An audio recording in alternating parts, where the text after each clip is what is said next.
Hi, and welcome to another installment in the Welcome to WordPress video series from Jellyfish Web. Today we're talking about categories and tags, two ways you can organize your page and help your readers find content more easily. First of all, let's talk a little bit about the difference between categories and tags. You can use both of them, in fact you should use both of them, but there are different ways that they will appear to readers on your site, different ways you can use them, and they do different things for you.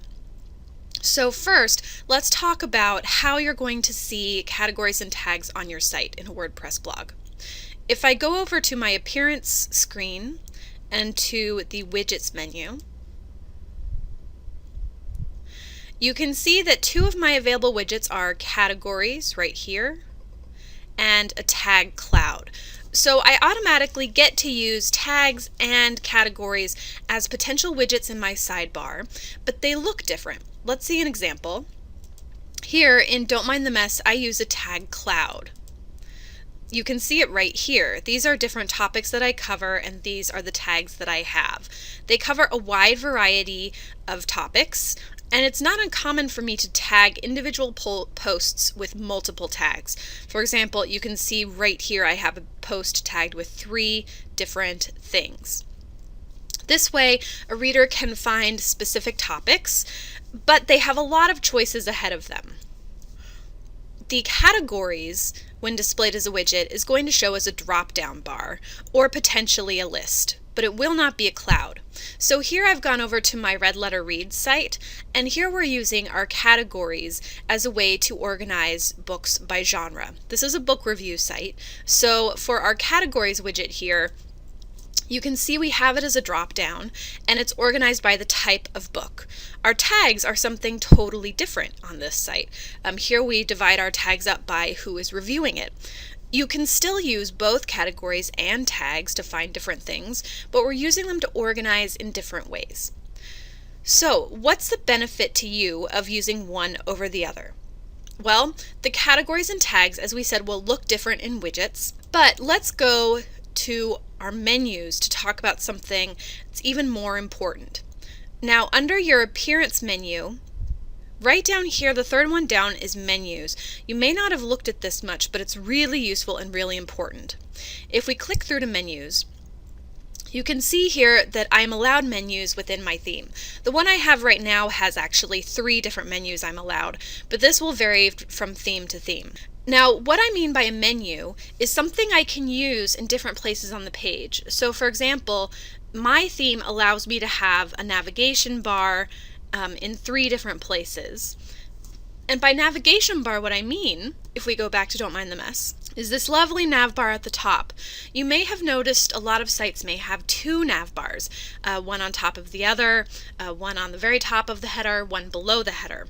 That usually means that they're using 2 different ways to organize their content. So here, my nav bar right now on Don't Mind the Mess is organized around pages. But if I want to, I can add a different menu for categories. And that's the real benefit here. When I'm in menus and I want to create a menu to use in navigation, if you look, I have choices they give me such as pages and categories.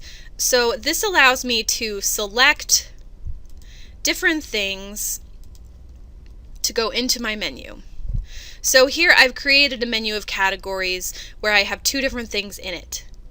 I can add details, I can add pages to my menu, but really categories are going to allow you to put stuff in here more easily than you will with tags. And it's not really that common to use tags for navigation. Categories is a much easier and more popular way of letting users navigate through your site.